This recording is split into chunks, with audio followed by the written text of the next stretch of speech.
우리에게 주신 하나님의 말씀은 에스겔 2장 8절에서 3장 3절까지의 말씀입니다. 너 인자야, 내가 내게 이르는 말을 듣고 그 패역한 족속같이 패역하지 말고 내 입을 벌리고 내가 내게 주는 것을 먹으라 하시기로, 내가 보니 보라 한 손이 나를 향하여 펴지고 보라 그 안에 두루마리 책이 있더라. 그가 그것을 내 앞에 펴시니 그 안팎에 글이 있는데 그 위에 애가와 애곡과 재앙의 말이 기록되었더라. 또 그가 내게 이르시되, 인자야, 너는 발견한 것을 먹으라. 너는 이 두루마기를 먹고 가서 이스라엘 족속에게 말하라 하시기로, 내가 입을 벌리니 그가 그 두루마리를 내게 먹이시며 내게 이르시되, 인자야, 내가 내게 주는 이 두루마리를 내 배에 넣으며 내 창자에 채우라 하시기에, 내가 먹으니 그것이 내 입에서 달기가 꿀 같더라.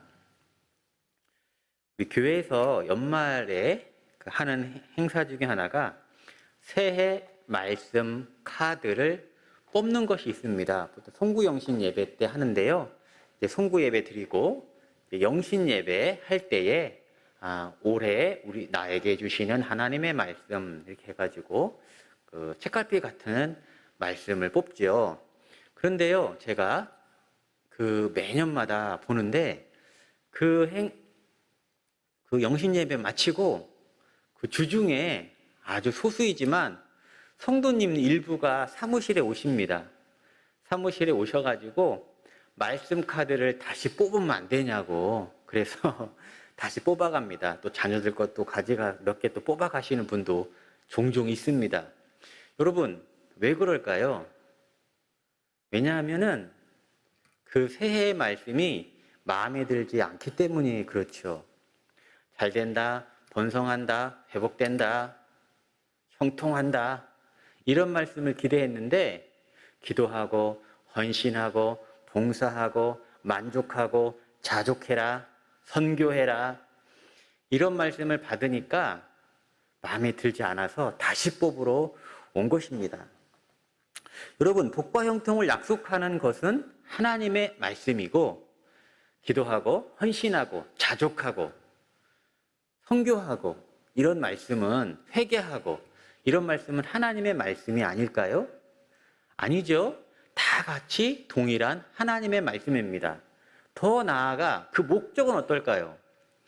회복시키시고 복 주시고 형통케 하시고, 이 말씀과 회개하고 애통해하고 하나님을 찾으라, 부르짖으라, 기도하라 하고 어려운 이웃을 섬겨라 하는 그 궁극적인, 결국 가서 만나는 그 목적 지점은 다를까요? 같다는 거예요.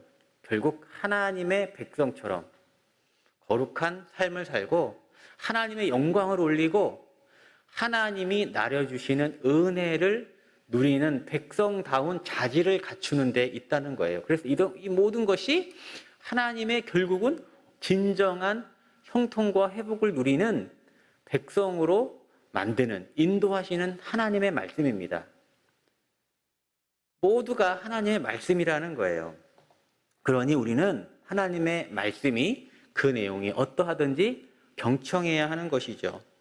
오늘 이러한 점을 우리에게 잘 알려주고 있습니다. 오늘 본문에 하나님께서 에스겔을 사역자로 세우시고 말씀을 주십니다. 2장 8절 9절입니다. 너 인자야, 내가 내게 이르는 말을 듣고 그 패역한 족속같이 패역하지 말고 내 입을 벌리고 내가 내게 주는 것을 먹으라 하시기로, 너에게 줄 거 있는데 그거는 무조건 받아 먹으라는 거예요. 남유다 백성처럼 패역하게 굴지 말라는 겁니다. 9절 말씀에 내가 보니 보라 한 손이 나를 향하여 펴지고 보라 그 안에 두루마리 책이 있더라. 하나님께서 에스겔에게 말씀을 주셨습니다. 그래서 에스겔이 그 말씀을 먹었습니다. 그런데 그 말씀이 달기가 꿀처럼 달았다고 기록하고 있습니다.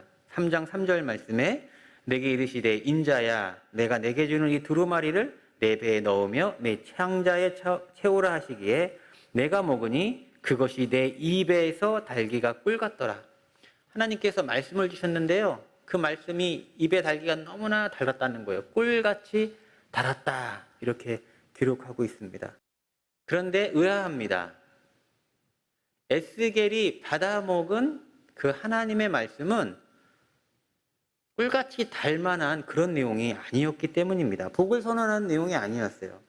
그 두루마리의 내용을 에스겔이 보았습니다. 에스겔이 받은 하나님의 말씀은 무시무시한 심판이었습니다. 2장 10절 말씀에 그가 그것을 내 앞에 펴시니 그 안팎에 글이 있는데 그 위에 애가와 애곡과 재앙의 말이 기록되었더라.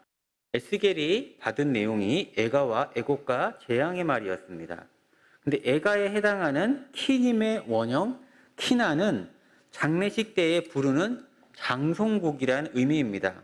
사울과 요나단이 죽었을 때 다윗이 부른 노래가 키나입니다. 사무엘하 1장 17절에 기록되어 있고요. 유다가 바벨론에 패망하여 국가를 상실하고 대부분 포로로 끌려갔을 때 예레미야가 슬피 울면서 불렀던 노래가 키나입니다. 역대하 35장 25절에 그 내용이 기록되어 있습니다. 그러한 내용이 하나님 말씀에 기록되어 있다는 거예요. 나라가 완전히 망한다는 얘기죠. 애국이라는 거예요. 이것은 비탄에 잠겨 고통스러워하며 내는 신음소리를 가리킵니다. 재앙의 말이 있다고 합니다. 남유다가 겪어야 할 혹독한 상황을 가리키는 말입니다. 그런데 에스겔의 입에는 꿀처럼 달았다고 하는 것입니다. 재앙을 선포하는데 왜 그의 입에는 꿀처럼 달았을까요? 왜냐하면 바로 하나님의 말씀이기 때문입니다. 하나님의 말씀은 그것의 내용이 우리에게 복을 전하는 내용이든지 아니면 우리에게 회개하고 돌이키기를 권면하고 심지어 그렇지 않으면 심판받을 것이라고 하는 내용일지라도 하나님의 말씀은 우리에게 꿀처럼 달다는 것입니다. 왜냐하면 하나님은 우리를 위하시는 분이기 때문입니다. 그 애가와 애곡과 재앙의 말, 그 목적이 우리를 죽이는 데 있지 않고 회복하고 살리는 데 그 목적이 있기 때문입니다. 여러분, 오늘을 사는 우리들에게도 하나님의 말씀은 꿀처럼 달아야 합니다. 요즘 읽는 말씀이 꼭 위로와 회복과 번영이 아니더라도 말입니다. 여러분, 회개할 수 있고 기도할 수 있고 헌신할 수 있고 이웃 사랑할 수 있는 것은 행복한 일입니다. 꿀처럼 단 일입니다. 하나님이 우리에게 말씀을 주신 이유는 우리를 통제하고 이 말씀을 벗어나면 심판할 거야 하는 것이 목적이 있지 않고 어떻게 하면 우리가 행복할까 하는 고민에서 나온 것이 하나님의 말씀이기 때문입니다. 신명기 10장 13절 말씀입니다. 내가 오늘 내 행복을 위하여 내게 명하는 여호와의 명령과 규례를 지킬 것이 아니냐. 신명기 말씀에 뭐라고 기록되어 있습니까? 여호와의 명령과 규례를 너에게 주는 것은, 내가 그것을 지켜야 하는 것은 그 목적이 뭐라는 거예요? 내 행복을 위해서다라고 밝히시고 있다는 것입니다. 하나님의 말씀을 모두 귀히 여기시기 바랍니다. 하나님은 우리가 하나님이 말씀 그 어떤 것이든지 우리 입에서 꿀같이 달기를 바라고 계십니다. 기도하겠습니다. 하나님 아버지, 그렇습니다. 우리가 하나님의 말씀을 선택하여 취사합니다. 그 잘못된 행동을 돌이키게 하여 주셔서 우리에게 가장 합당한 때에 합당한 말씀을 하시는 하나님의 말씀을 달게 여기게 하여 주옵소서. 또한 그 모든 말씀이 우리를 회복하고 일으키고 하나님의 은혜를 누리게 하는 통로가 되게 하여 주옵소서. 이 모든 말씀 우리 주 예수님의 이름으로 기도드렸사옵나이다. 아멘.